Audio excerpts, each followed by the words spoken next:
Hello and welcome to the two-man power trip of wrestling. This is JP, John Paz, and of course we are joined today by, it's going to be a long intro, so hold on one second here, a two-time WWE World Tag Team Champion, a two-time WWE Cruiserweight Champion, a WWE European and WWE Hardcore Champion, a former WCW Cruiserweight Champion, a former WCW Hardcore Champion, the innovator of offense, the vertebreaker, Shane Helms, Mr. Hurricane Helms. Welcome to the two-man power trip of wrestling.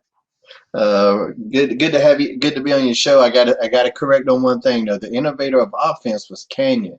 Yes, but you kind I, of, w- I don't I know. was the sensation of innovation. Oh, yes, true, That's true. what they called me there, and Yes, that's true. Yep, you're that right. was that was one of the things that made me and Canyon such great friends. That little friendly competition we had.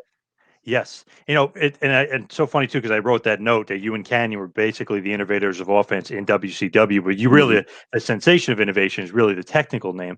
But man, is it just because is it something to do with the water down there in WCW? You guys were like not only innovative, where you see crazy moves, but they were awesome moves that were effective and using psychology. So, what made you and Canyon kind of kindred spirits in that way? I mean, that was just my mindset. I've always been a creative guy, and I carried that on through the Indies. I mean, I started wrestling in 1991, so even by the time I got to WCW, I'd already created quite a handful of new moves anyway. And that was, like I said, that's just one of the things that kind of brought me and Canyon together when we first became friends. It was like, well, you made that. Oh yeah, well, I made this, and then you made that, and I made this, and it was one of the things I respected about him before I even knew him as a person. One of the things I respected about him as a performer to this day is something I respect. If I see somebody going out there and they're consistently creating new stuff, like it's just something that catches my eye. So, what have you been up to lately? I know you got the podcast, you got so much going on, but what have you been up to? Well, I mean, if you're referring to the COVID era, my ass been staying home. There's been a lot of staying at home.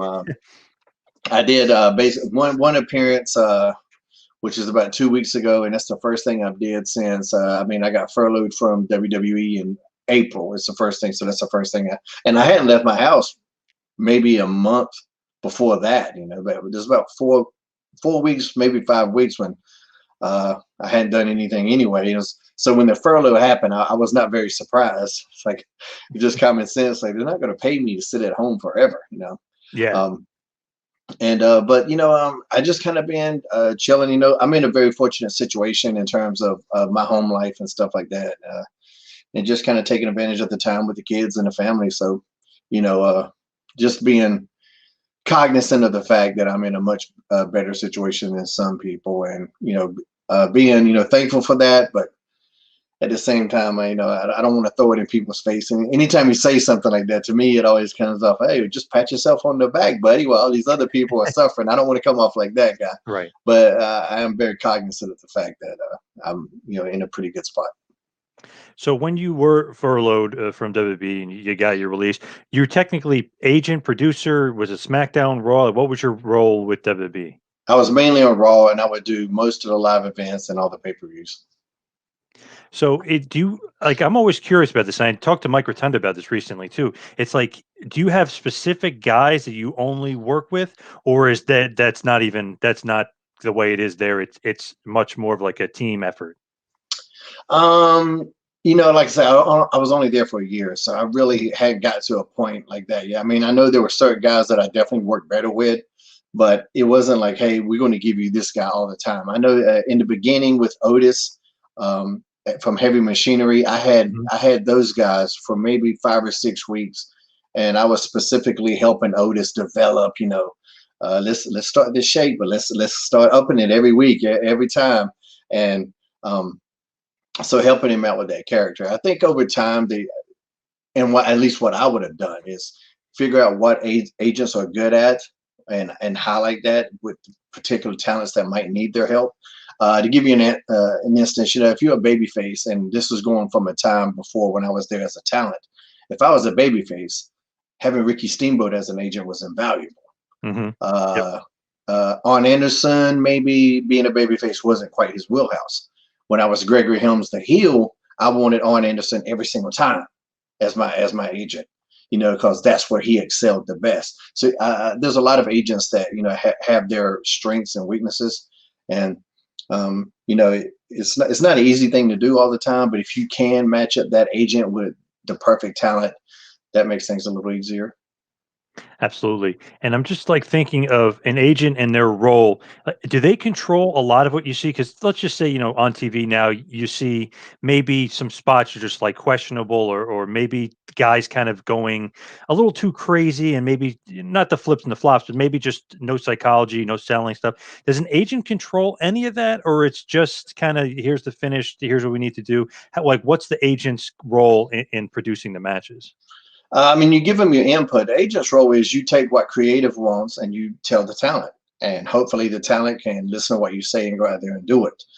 And it's a thankless job, because if the talent goes out there and kill it, they get all the credit. If the talent goes out there and it's rotten, the agent catches all the heat. So it's a Hmm. really difficult position to maintain from a mental standpoint, and how some of the long term guys didn't just snap is just beyond me.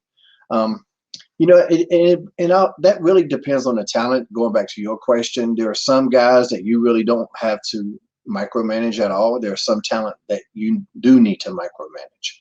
It just depends on the specific talent, because there are some people you can say, hey, this is what we want. They got it right away and they can go out and knock it out of the park. Some people, especially with younger talent, it's like, why would I do this? Why would I do that? And you got to kind of coach them and get them there. Because sometimes it's like, wow, you see some agents, you're like, wow, I can't, that guy, he's an agent. Don't know if he's specific to that match, but you're just like, I can't believe I see some of the stuff I'm seeing in the ring and just some of the craziness when that guy is an agent. So I'm always curious, like, do they have as much impact on what we see in the ring, and do they get maybe yelled at or something in the back if something happens in the ring that Oh yeah, oh they get maybe yelled at all the time. They'll get okay. yelled at while the shit's going on. You'll get yelled out. You'll get yelled out while it's happening, and then when the talent comes back, everybody acts like everything's okay. Oh yeah, that was great. And I've seen that happen, not just in WWE. I've seen it happen in other companies as well. It's just it's a weird thing, It's like I say, it's a hard job to manage. Um, but it just goes with the talent, because sometimes there are talent that'll say, "Yeah, I got it. I'll do that," and then they go out there and they do something completely different, and you're on that headset going, "What in the fuck is going on?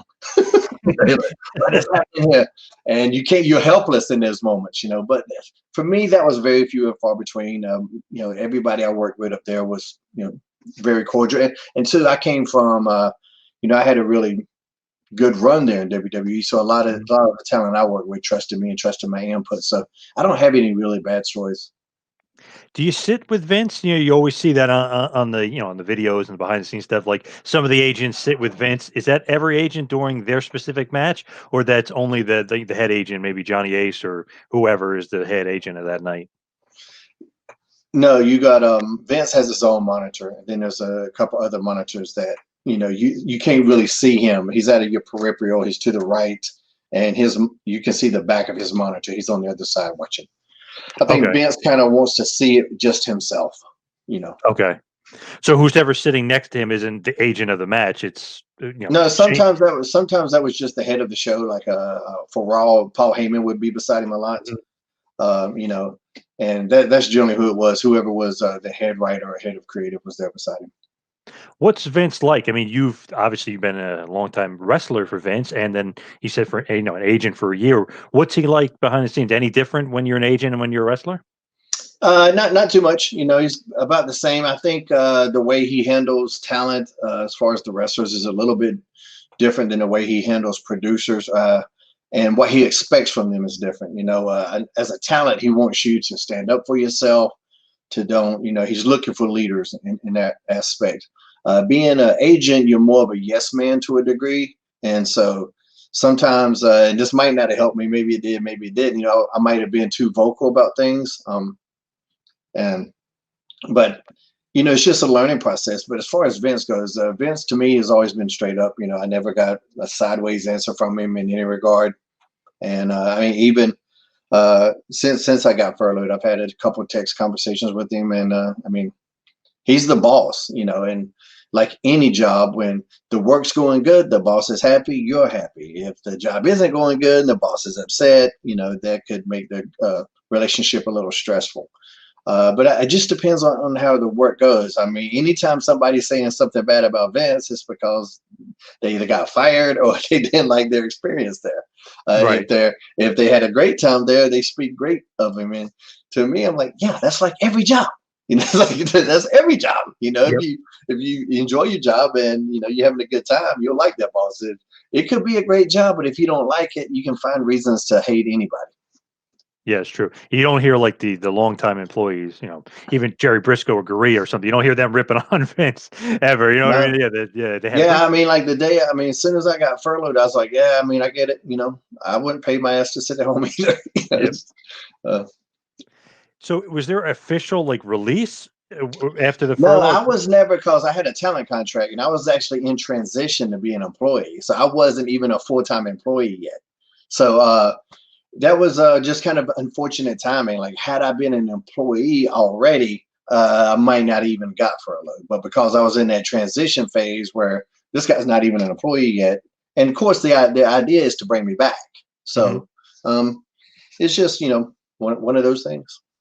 Were you going to be an on-screen talent before you kind of became a producer? Were they going to use you as a wrestler? Or were they going to use you as a manager? No, just the contract was kind of the same. It was kind of the same thing as what I had before.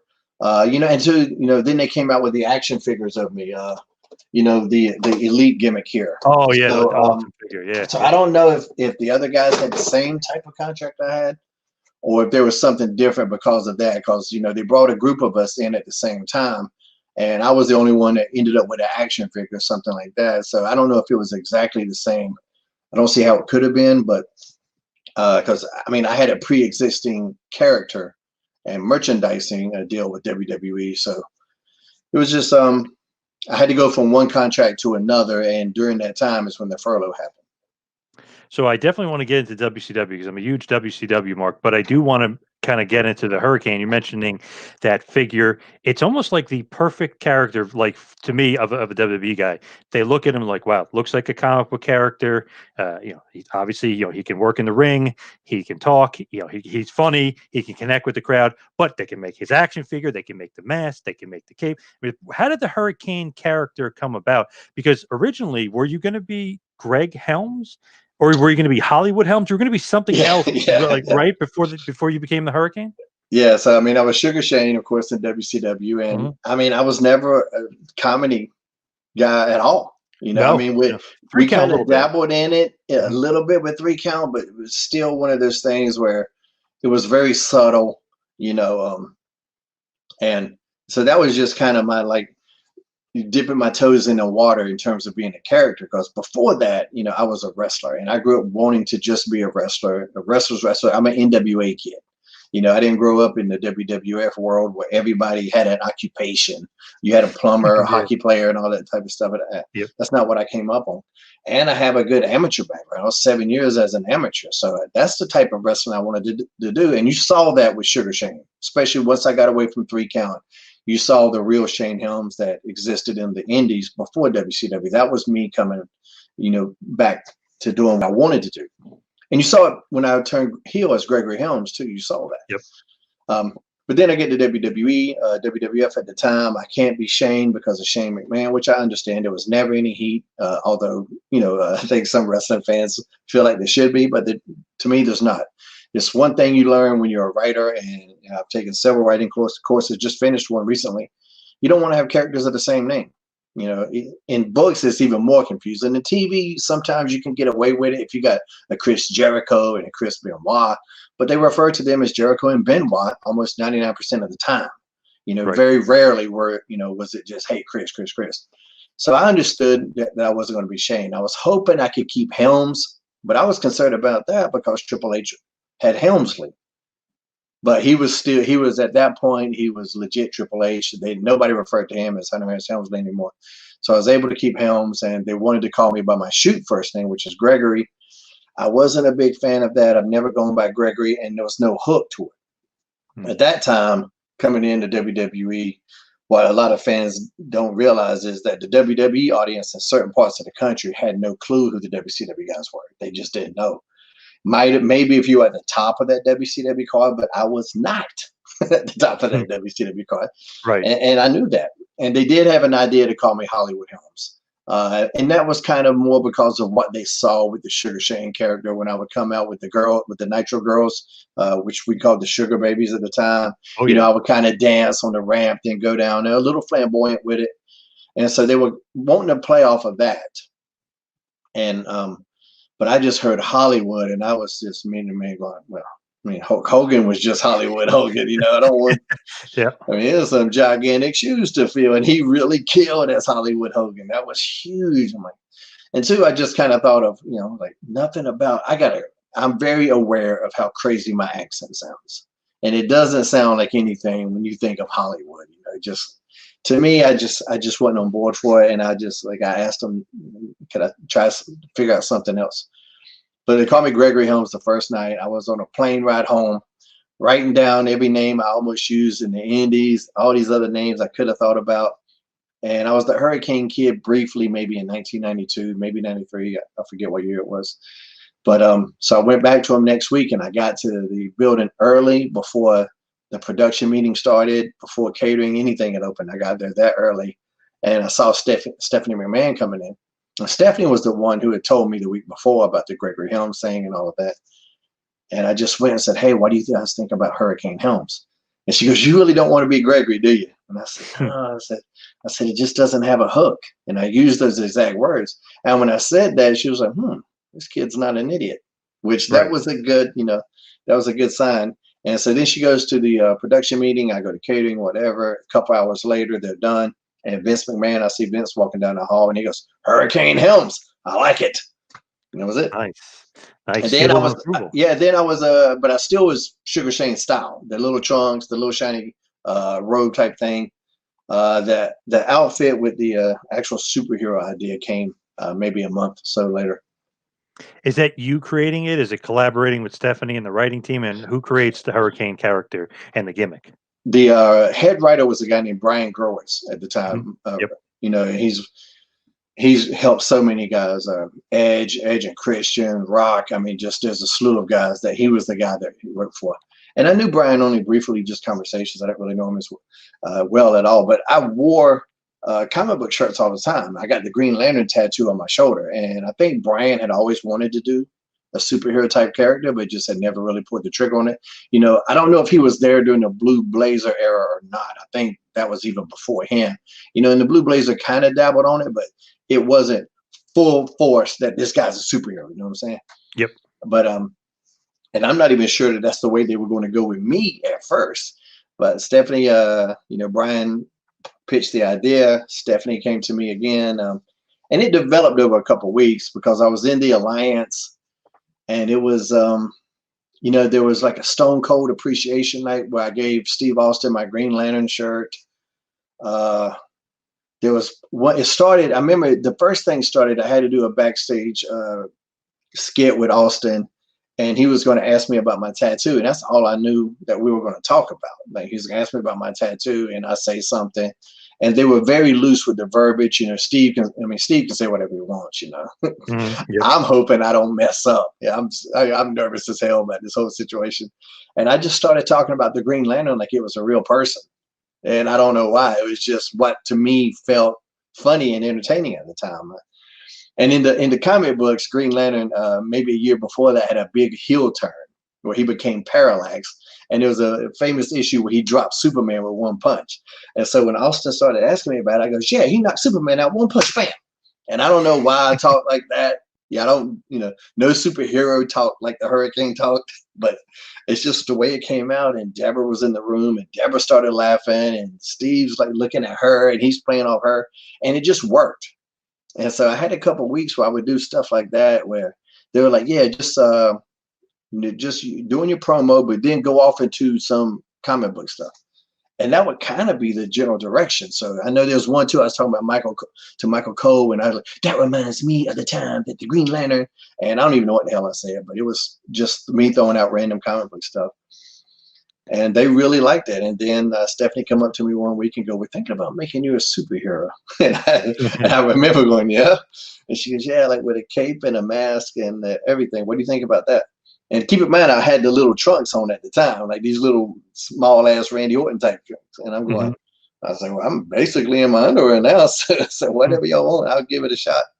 And that was it. The next week I came out in the Grand Rapids, Michigan was the town. I do remember that. I won the European title in the debut of the Hurricane. But that was, you know, nobody understands just what I went through when I put that outfit on for the first time. And I was walking down that hall, and you could see all the guys looking at me, and some of them are like, "What the fuck is this guy doing?" Even my friends were like, "Wow, man, they're encouraging, but nobody knew if it was going to work." And that was a lonely night that night, but it went out. Everything kind of worked, and just over the weeks, as the fans took to it more and more, and they took to it because they could tell I was committed. That was the key. I knew that. I knew that from 3 count. 3 count worked because I was committed to me singing and dancing. I didn't want anybody to think I was laughing at the gimmick. When I was Right. in 3 count, I was committed to it. I was dancing my ass off trying to sing. I can't sing. I could dance a little bit, but I would intentionally not be good sometimes. But I didn't want to give off that I was doing it on purpose. I would try to let them know that I was trying to be good. And the Hurricane was the same thing. I had to believe in the gimmick to make the fans believe. So who's coming up with, stand back, there's a hurricane coming through, and, catchphrases and things like that? Like, are they trusting in you, or you're collaborating still, or it's like they kind of go to you? It's like, okay, you're the character, you're the hurricane. What do you got? It was a lot of collaboration, but I would just say stuff, and if people popped, I kept it. Like I would do the, Mhm. what's up with that? Like I don't know why I said Yeah, that for yeah, the first yeah. time, but I did, and everybody laughed. Like, oh, okay, might need to keep that. And then the first time I did, there's a hurricane coming through. Was actually I said, "Excuse me." It was there was something. It was like Matt. I think Matt and Jeff and Lita were talking to Kurt Angle, and I came through the in catering, and I come through, and this is a skit backstage, and I was like, "Excuse me, there's a hurricane coming through." And when I said that, I was talking that Shane McMahon was kind of watching it. I don't know if he was producing the segment, but he was watching it, and I remember him popping over it and thinking that was funny, and so that was going to be my deal. And then I don't know who thought it had "Stand Back," but if you remember, Vince sang the song "Stand Back" on the Power Driver album. Oh yeah, So whether it can't was forget next, that. whether it was the next week or the week after that, um, Vince had me, they had this audio thing set up where I would record the "Stand Back," and Vince actually produced that. And he has such a powerful voice. His voice is so much more powerful than mine is. I'm generally kind of soft spoken. And he would come in there and be like, "Stand back." And I'd be yelling Mm, that shit hard as I could. He'd be like, mm. "No, do it one more time and really get in there. Stand back." And I was like, "Vince, this is all I got." I'm giving it everything. But a lot of that stuff you come up with on the fly. I know the pose, I was just trying to make a hurricane symbol, with my arm. Like this arm would be like this and this arm would be back. So I was making like the hurricane symbol. That's where that came from. And like on a house show one time, it started with Big Show. I gave him like a shoulder tackle and he didn't budge. So I did the pose and I started winding up and I heard the fans start to pop. And that's something where you, when you get to the point where you can hear the crowd and feel them and stuff like that, you learn to what they react to, you keep. And Yep. that was a lesson Pat Patterson you told me too. He goes, on these house shows, you try everything. He said, what they react for, you keep. If they don't react, fuck it. And it's such a simplistic but brilliant piece of advice. Because I'll see people going out there and they're doing all this type of shit, and sometimes nobody's reacting. It's like, well, who are you doing this for? If Right. the crowd doesn't give a shit, who are you doing it for? It's a little different on television, but um, on the house show specifically. So I would hear him rumble about certain things, during the pose, and just trying to add different little things. Because you have to keep in mind, I had no guideline to go by here. The only other character that was as extreme as that was Undertaker. He's the only character that was as fantastic. Hmm. Um, especially coming out of the Attitude Era where everything was just edgy and adult. To have those two really fantastic characters. He was the only thing I had to play off. And he had a much different push than the Oh yeah. Hurricane did. So Yep. he's the only thing I got to go by, but we're working under really different parameters. And none of the agents were characters. So the agents didn't really have any good advice. Sometimes they had the worst advice for me. Sergeant Slaughter helped a lot because Slaughter had a couple good, years as different characters, you know, himself. But it was so much of me just trying different things and sticking with what worked. But it was it was vastly difficult than most people realize. I had way more challenging things to deal with than the average WWE performer by far. So when you're, kind of coming up with the concept and the character, and they're on board with it, who's like the character's colors, for instance, that's just going to be Green Lantern. That's automatically going to be green. The mask, who's kind of thinking of the mask, the cape, the colors, all that stuff. Well, I was just going to pattern it after the Green Lantern because I had been talking about that on television since I had the tattoo. I was like, yeah, the Green Lantern was my hero, and then my hero became Steve Austin. Well, I can't use Steve Austin colors because Yep. they're just black. So there's not a lot Yep. to choose from there. So I just kind of stuck with that just for the consistency of that story. I mean, there's a ton of superheroes that I love. The Green Lantern's not my number one. Shocker to any fan that might be disappointed by that. But just for the consistency of that story, I stuck with the green. Uh, they brought me a really cheap mask the first night. It was a Lone Ranger mask from Party City. It was a piece of shit, and I was just going, wow. And that was the first like creative conversation I ever had with Vince. I went to him and I was like, "This mask isn't." So I don't think this mask is going to work. You got to wait to pick your spot with Vince too. Because there's 8 million people trying to talk to him during the day. And I got to go to him and complain about my mask on the night I'm going to debut. So I'm all fucking pins and needles nervous about it. And I go to him, I was like, I don't think this mask is going to work.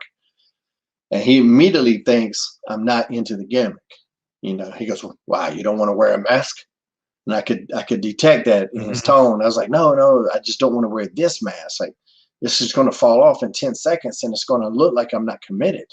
I was Mhm. like, and I have to be committed to this. And so then that put him at ease. He's like, okay. He goes, so what about makeup? And this is the best part. It's one of my favorite Vince stories ever. I go, like the Road Warriors? He goes, like the Ultimate Warrior. I was going, okay, the fucking Ultimate Warrior then, you know. And I go, yes, I can do that. I said, is there somebody that can do it for me? And he told me he goes, yeah, go to Jan, the makeup lady. I tell her, I want you in a superhero type hurricane makeup. And I go, okay. And I'm walking away going, what the fuck does that mean? Superhero type hurricane makeup. No superheroes wear makeup. What's he talking about? But I go to her and I was like, just kind of like a mask. And I said, this is the mask they had. This thing sucks. And so Jan just kind of did like, she'll put like little swirls on the makeup and it made it look like something. So it was better than nothing. And that's what I did on TV for a couple weeks until I got the leather mask. But when I had the makeup on, uh, at TV, it would look great because Jan would do it. Jan actually works for AEW now, and it would look fantastic. On the house shows, I'd have to do it by myself, and it looked like a child did it, which kind of sort of did. Yeah. It's kind of sort of exactly what the fuck was happening. But and then like I wanted the mask. I did want a leather like Batman looking mask. And Terry, the seamstress Terry Anderson, who still works for WWE, she's the one that hooked me up with that guy. And we kind of did the straps in the back like Vader. I wanted that. Mhm. Um, and so that's where that kind of style of mask came from. Because I wanted to cut my hair. Uh, I still had long hair at the time, and with the mask, I didn't want to be Kane. So I didn't want to have that look of Kane. So I would still keep the ponytail. But then, like with the Velcro straps and all the leather, like my hair was just getting ripped to shreds all the time. And so that's when I ended up going to the green hair. And like at first, it was just like little green tips. I just wanted to add something to it because it was just kind of bland.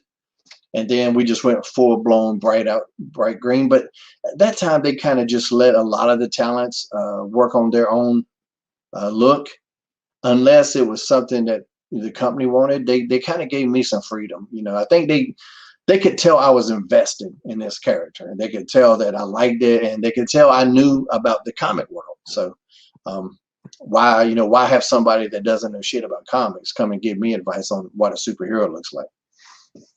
I love that he can't say he's Road Warrior. It's got to be his creation of the Ultimate Warrior. That's who he wants you to look like. It is awesome. Yeah, that's what popped me to this day. That was in damn 2001, and I can still remember that to this day. Love that. What a nut. I love it. He's crazy. Like the Ultimate Can't agree. Warrior. And I was like, oh, all right, calm down. Now, who is the See, number one? if I would have said Legion of Doom, Mhm. I told Tommy that story. Tommy goes, "You just said Legion of Doom." I go, Oh ah. yeah, true. If I'd have Yeah. said Legion of Doom, I could have got away with it. Yeah, see, he only likes his own creations, Yes. apparently. You can't say, somebody else. So who's your number one? That you said Green Lantern isn't. I'm shocked by that. Who's Oh, number one? Black Adam. Oh, Black okay. Adam's my favorite comic character of all time, and it's such a weird twist of cosmic fate that my nemesis, The Rock, is going to be Black Adam, and he's going to be perfect for it. I'm so excited for that. Yeah, that's pretty cool. What do you think about when you started feuding with The Rock? I just always remember you going for that choke slam. It's just, I don't know, it's just so funny. Like on a bigger guy, I love that. Or when you had two bigger guys. What was it? Austin? Was Yeah. it Austin and Perfect? Trying to remember who the two, or no, Austin Austin. Triple H. Yeah. Wasn't it? You had Yeah. them both. Yeah. I don't know. I always love that because it's so funny. So what about The Rock and kind of feuding with him and going through that, because you do end up getting a pinfall victory over The Rock. Yeah, I mean, I just felt that kid needed a rub. I saw a bright Yep. future for him, and I was just trying to help him out. That's just it. Yeah. That was just an organic thing. The first backstage skit we did was in Toronto, and that was all it was ever going to be, was that first night. And it just that skit went so well, that backstage promo with us, and then there was a battle royal later that night too. And The Rock's in there giving a smackdown to this guy, giving a smackdown to that guy. And then he comes to get me, and I block it and start firing back. And you can just feel it. The crowd just come. Oh, shit. Like, just, it was one of those very organic things. And after it was over, I was excited, but I thought that was going to be it. There were no plans for it. Nothing was discussed. Hey, we're going to do this, this, and this, and this for the next couple of weeks. None of that. It was just going to be that night. And so when I'm done with it, I'm happy because I know the skit killed. Everybody was talking about the skit when we were done with that. But then after the interaction we had in the Battle Royal, which was our first physical contact, I was excited about that. But you don't know if they heard that, because up in Gorilla, when you got the headsets on, sometimes you can't hear the crowd as much as you can when you're in the ring, of course.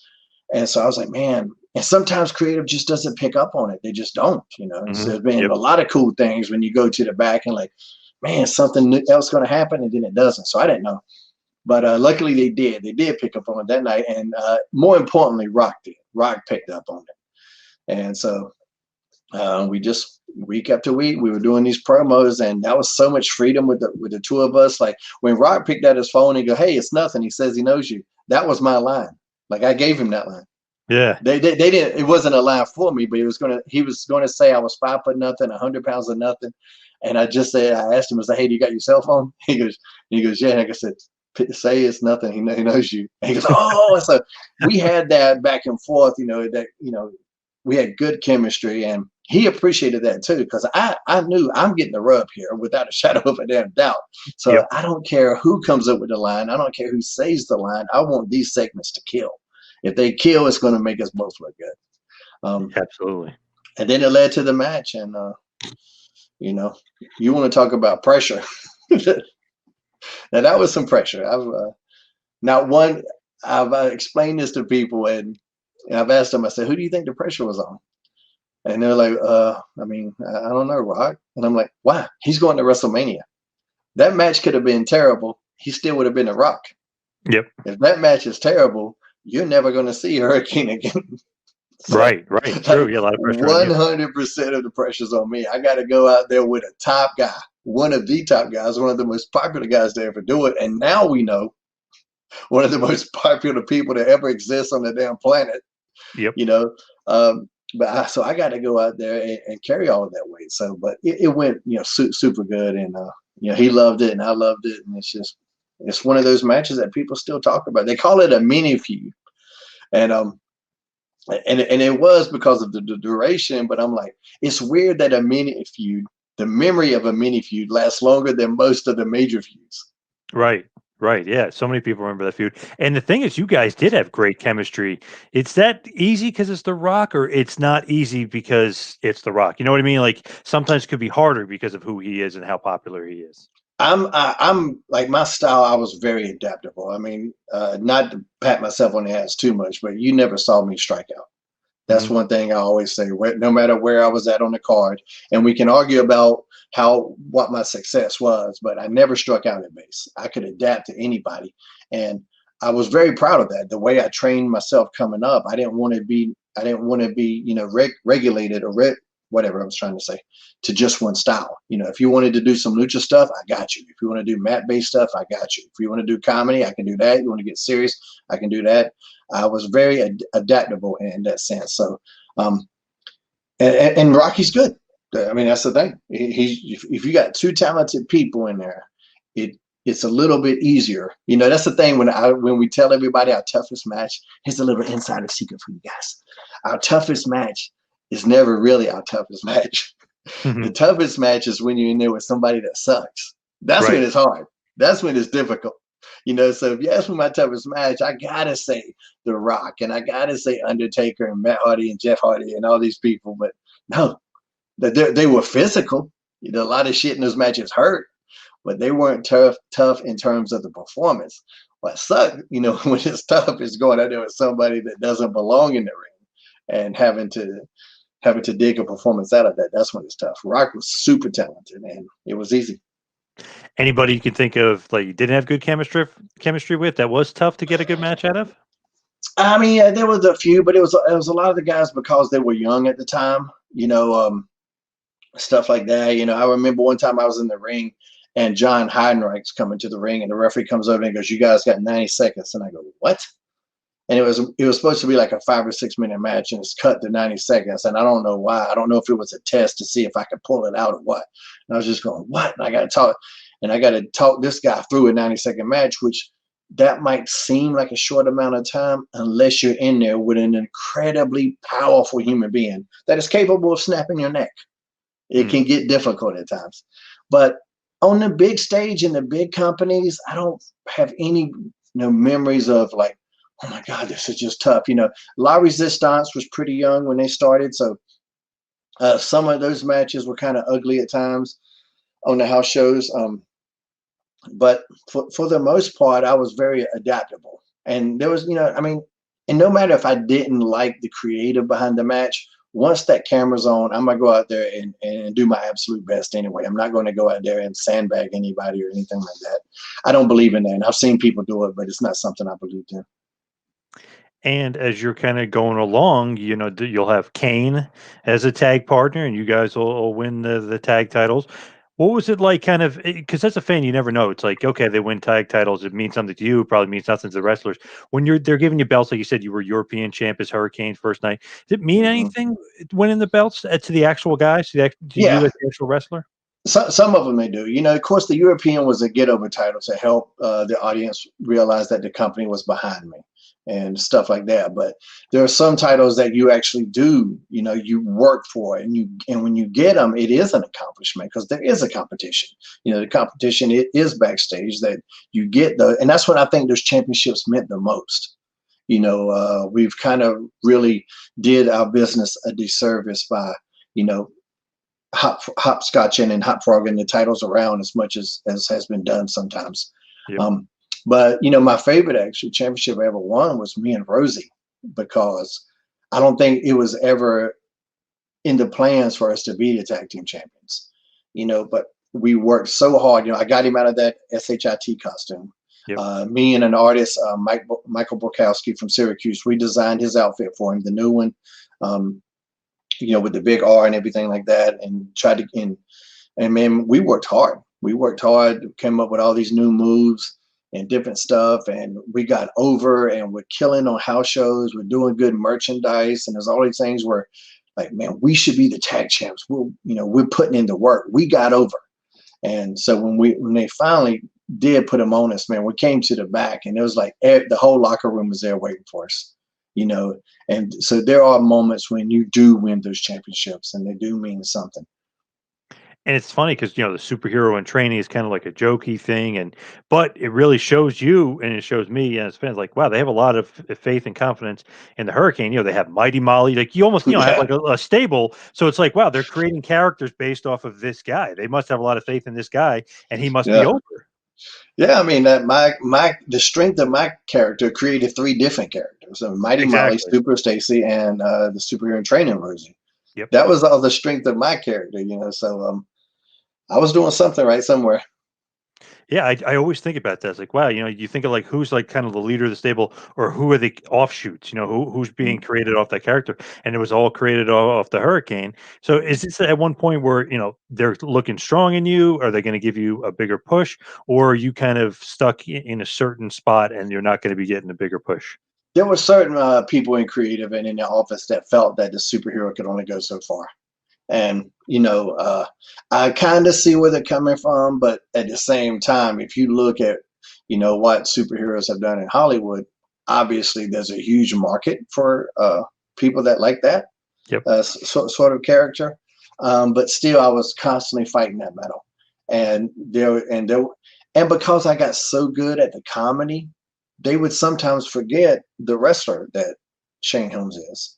And that was always the struggle that I was dealing with, to a point where I remember Ric Flair talking to me one time, and he's like, "You're too good for this gimmick." Because of course Ric Flair's an NWA guy. He's a wrestler. He knows how I could wrestle and stuff like that. Because we would work on house shows, and I was out there doing all this stuff with Ric Flair's, and fans are loving it, but they're not going to let Hurricane do that on television. So he understood the challenges, and I was so blessed to have a Ric Flair give me that kind of guidance.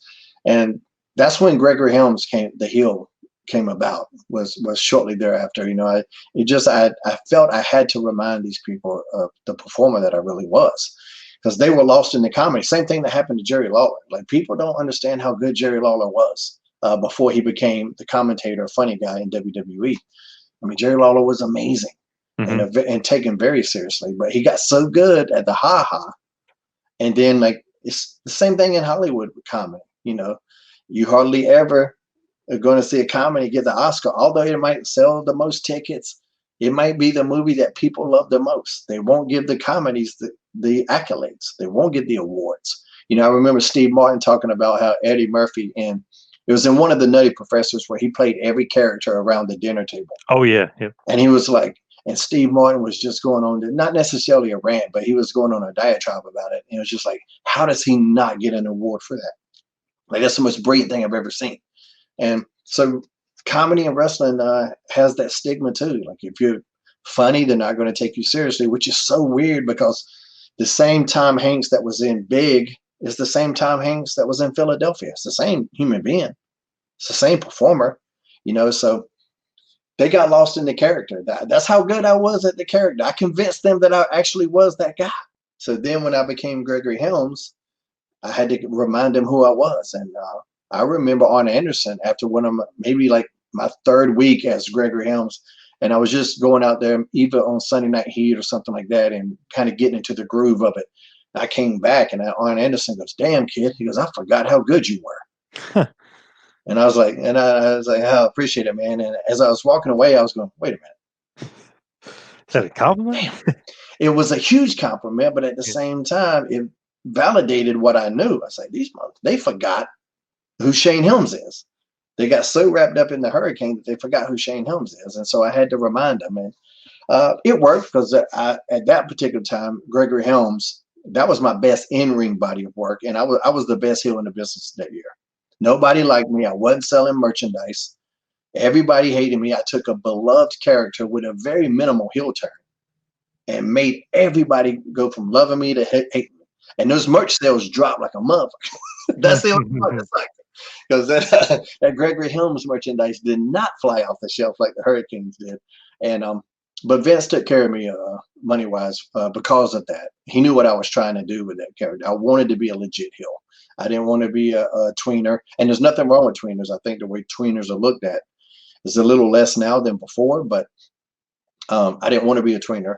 Tweeners have a very important role in this business, but that's not what I want to be. I wanted to be a legit heel. I wanted people to hate me. I wanted them to despise me.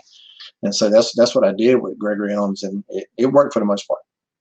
And with the second reign of your cruiserweight title, you had 385 days as champion. So, in a period of time where WWE kind of didn't really give long title reigns, maybe like Cena when he had a long run with the world title, which is different, but they didn't really give too many long title reigns for sure. And 385 days cruiserweight title, which they were flip flopping around like crazy, was pretty damn Hmm. impressive.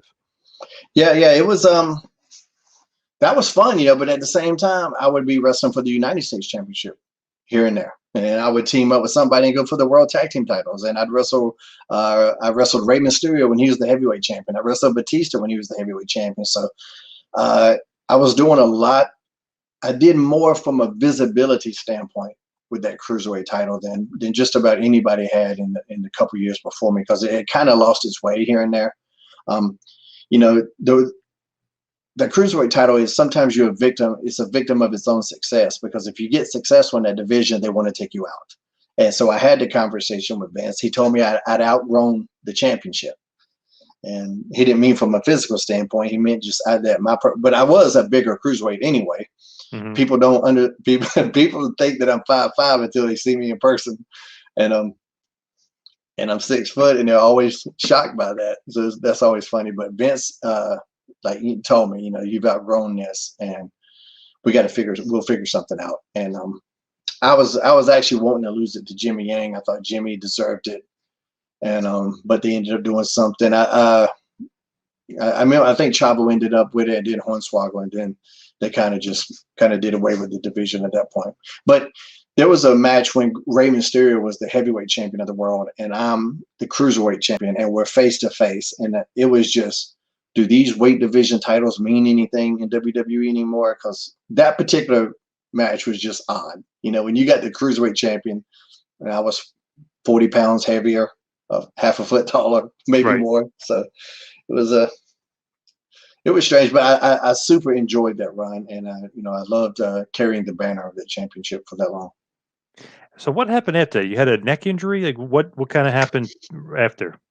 Um, yeah. Shortly thereafter, I was teaming with Chavo a lot, and there was a lot of good conversations about what me and Chavo would do. And I was hearing a lot of good conversations about me myself as a singles going forward too. And then just unfortunately, my neck just went out. It wasn't one spectacular moment. I'd been bumping since I was 13, and that was in 1988.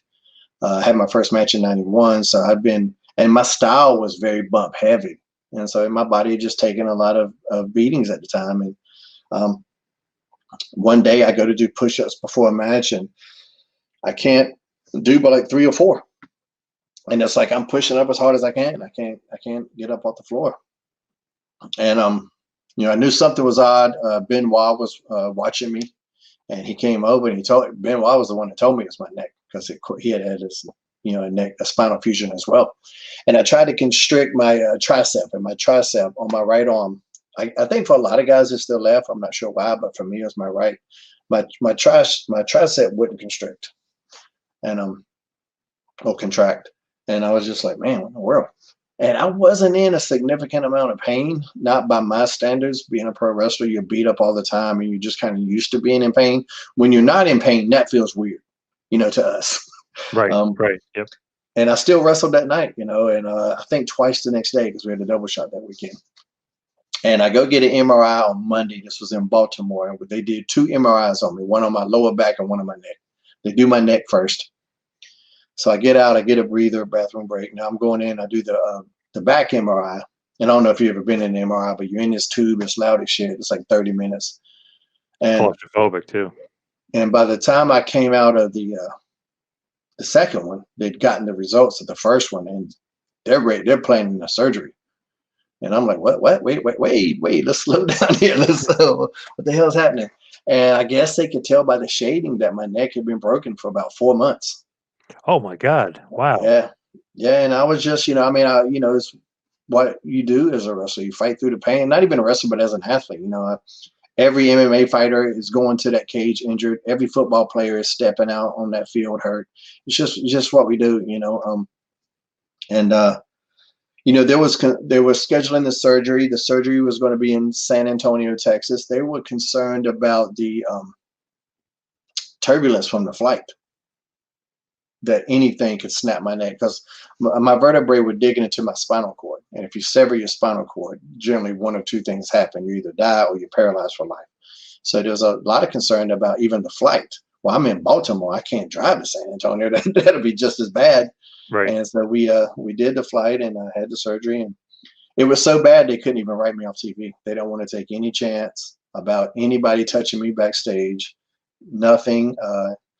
Just I had to go, and I talked to Vince, and Vince was like, "Man, this sucks," and he was very nice about everything, and I just disappeared. I was there 1 week and gone for 18 months. Wow, was that hard, kind of rehab and getting back? I mean, neck injury. Oh yeah, brutal.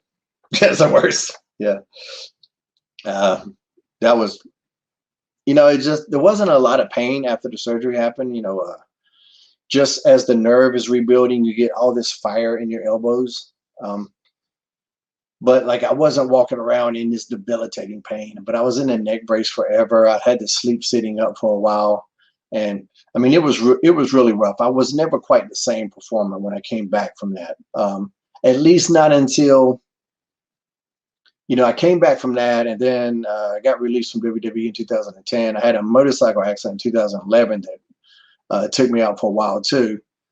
But in about 2015 and 16 was when I got back to what I thought was 100%. And this guy's banging again. And I was on a really great run. And when WWE called me up to be a producer, which kind of sucked, because I was like, man, this might be my last run. I'm in my best shape ever. I need this, So that was a tough decision to even accept that producer gig in that regard. But, I thought it had, this is pre-COVID. I thought that was the future, or what, the best route for my future. And but yeah, that spinal fusion, you're never the same after that, no matter what anybody says. And I guess you and Matt Hardy, were going to be wrestling, right, in TNA before WWE scooped you up in it for Impact Wrestling. What was that? Were you and Matt Hardy going to be a team in Impact right before WWE scooped you up? I know you teamed a few times during the Helms dynasty, but then you kind of broke off from them. And I did the Helms dynasty. Now, I don't know if we were ever going to team at all, because I was doing the Helms dynasty. Matt, Jeff had contract problems with the new guys that came in with the Anthem gig. Yep. And when their contracts didn't go through, I caught shrapnel heat. I caught heat just because I was their friend, and that's what ended my relationship with TNA. It was nothing I did. It was that was one of those, hey, let's screw over this guy for absolutely no reason deals. Because you're friends with the Hardys forever. Yeah, I mean, so there was a reason, but there was no reason for me specifically. Nothing right. Yeah. Little immature on their part, for sure. And the guy that did that isn't there anymore. Okay. I do want to say that. And the people in TNA now, in management now, have a great relationship with. So I do want to, the people that made that decision, or the person that made that decision, is no longer there. Are you working for Impact Wrestling right now? Because I'm pretty sure I saw a picture of you and D'Amore recently. We just had a good meeting, and we worked on something together, and that's kind of under wraps right now. It'll be revealed in a couple of weeks, but I can't give it away right now. All right, cool. That sounds good. Now, as far as kind of you in ring and getting back in ring, I know WWE, you were just an agent producer. Do you want to get back out there and wrestle? Maybe once COVID's over? I do want to have one last little run, whether it's Indies or not, because I didn't have a good goodbye. I wasn't ready to hang it up. And as a matter of fact, when I had my last match in March, April, whatever, of 2019, it snuck up on me because I was just finalizing my indie dates. All the while, I'm still a producer at WWE, but they were very gracious and, let me finish. So it might have been June, maybe May or June of 2019. And it snuck up on me. And I'm like, oh man, this is my last match. And I didn't make big deal about anything like that. The company was real gracious to me. And I remember the locker room, they all came out to the ring, and big thank you at the end. It was super cool, but I never said retire. I never uttered those words. So there's a couple things I want to do. I think I got a little bit of gas left in the tank. Nothing. I'm not going to go on a 87 country world tour or anything like that, but there's a little left in me, and right now I'm feeling great. I'm blessed and feeling pretty good right now. So we'll see. Nice.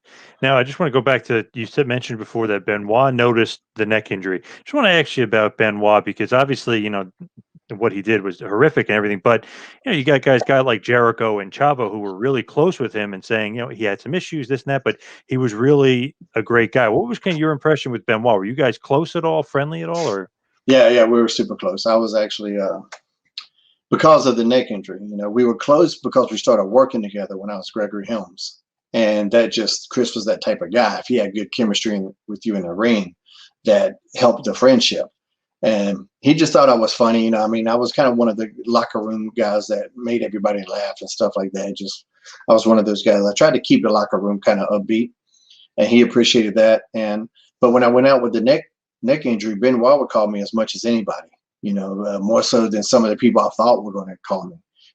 Strangely enough, and I was one of the last people he talked to before his ending there. And it was super tough for me. Super tough for me to wrap I still haven't wrapped my head around it all these years later. Yeah, is that just like absolutely shocking that things went down that way? Obviously, no one sees that coming, but was there any kind of signs or anything? I mean, he seemed, No. I anything? mean, I No. think once something like that happens, you can look back and I think your mind kind of like, well, he was kind of wild. And I mean, there's a lot of people that are wild. A lot of people that say silly shit and stuff like that, but still don't go do that. But I mean, Chris was different. He certainly was different, and he certainly had these unique things about him that, in retrospect, you look back and you go, "Man, well, that was pretty odd." But I think that's just people kind of highlighting things, your mind playing tricks on you. There was nothing about me that thought he was going to do anything like that. He was definitely odd, definitely unique, but I mean, he was also this guy that was super loyal to his friends. Like I said, he would call and check on me all the time, and that's the guy I knew. So, um, it's shocking. Yeah, of course it was shocking. It was shocking to everybody, but there was nothing, that in our interactions ever that would have, in a million years, made me think anything like that would have happened.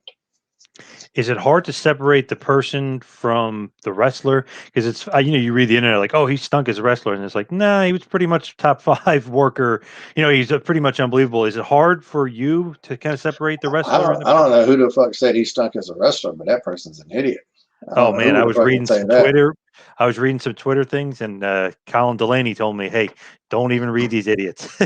Yeah, Ignore these people. Like you no, gotta, he was look he was a masterful wrestler, and uh, everybody knows that. Everybody that's not yeah, just trying to be a troll or anything like that. But yep, I mean, sometimes it is hard to separate. You see that now a lot of time, especially with the political divide in the country. You'll see, hey, this actor leans right or leans left. That doesn't really have any effect on their performance. Kanye West might be a damn lunatic, but he's still he still's got some banger music out there. I'm not gonna not listen to his songs just because he's a maniac right. these days. Or James Woods might be the creepiest guy on Twitter right now, but he still has some really good performances. So Yep. I can definitely separate the guy and the artist and the performance. For sure. Now, I just wanted to ask about WCW just to go back to it because I was such a WCW mark. There was a period of time where the cruiserweight division was just unbelievable. Then it slowed down for a while, and then I felt when you guys kind of interjected in, the cruiserweight division was kind of put back on the map. Was that kind of your feeling too? Like, hey, we're going to inject some life into the cruiserweight division? Yeah, I mean that's kind of exactly what happened. They wanted to in WCW. They wanted to bring in some American talent because they had a lot of luchadors and they had some talents from Japan. But for the American side, they had like Billy Kidman. That was it. So Yep. there was this idea that like, all right, let's bring in some because that WCW cruiserweight division, and Bischoff talks about this quite a bit on his 83 Weeks podcast, and just how big of a component that was of the success of Nitro was this new thing. Yep. And if it wasn't for what Bischoff did with that cruiserweight division, you might not have never seen guys like a Rey Mysterio and stuff like that, and how that really changed the perception of smaller guys in the business. You might not have ever seen me, period. Right. So all of us owe Eric Bischoff, a drink at the bar in that regard. But yeah, like all divisions, there's ups and downs. There's been times when the heavyweight title didn't mean shit, So there was time when the cruiserweight title too might not have I know there was times like Prince Ikea had it, and he was like, "What is happening here?" And he painted it purple and shit like that. So there was definitely some low moments, but I know like it really started to pick back up. And what they were doing with Sugar Shane at the end, I mean, we were having some of the best matches on the card almost every single night toward the end. Yeah, like you said, for the sensation of innovation, Sugar Shane. Where did that come from? Is that Jimmy Hart kind of creating the music and the dancing and that? Like who, or is that you coming up with that stuff? Because the theme Which, song is great too. which part? Which song? Like the Vertebraker, like that I song. wrote the Vertebraker, and I based it off a Wu Tang song clone.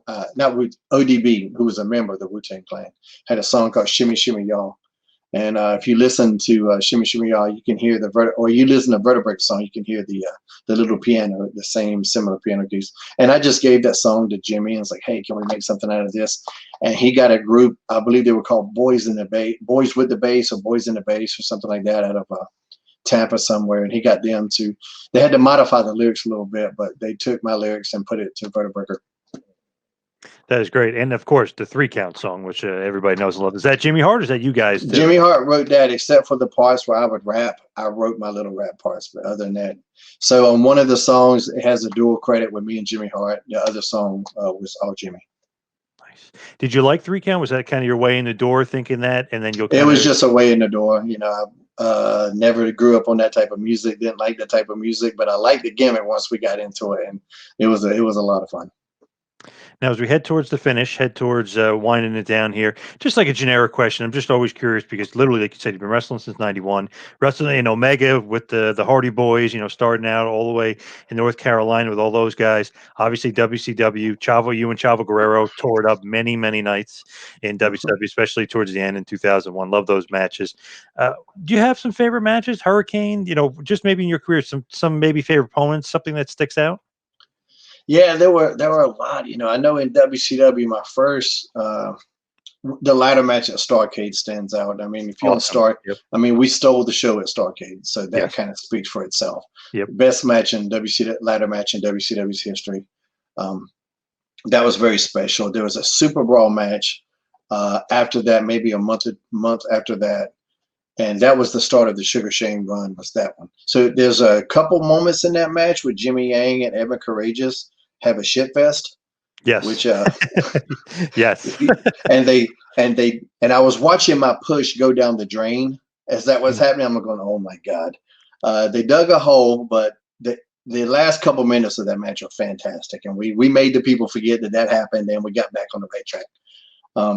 That one I was really proud of. My first match with Chavo, I believe it was Sin. I was really proud of that match. The match I won the championship was fine, but we took the advice of an agent that we shouldn't have, and didn't listen to our guts on that. We both have talked about that.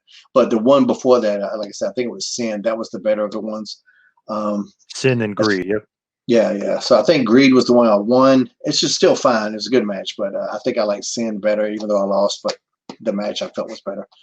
Going to WWF. There's a match with me and Lance Storm against the Hardy Boys. Maybe it was at one of the No Mercy pay-per-views. Lance was one of my favorite tag team partners ever. I was really enjoyed that. Very proud of that one. You got the Rock stuff, of course. I remember my match with Paul Burchill, the career versus mask match.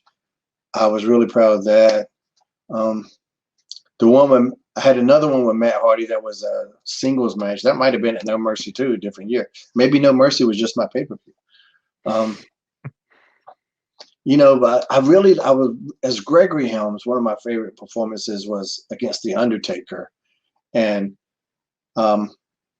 it's more because the directive I got was we need The Undertaker to look awesome. We need The Undertaker to be a killer. We need him to look as best as he's ever looked. And I said, all right, I got you.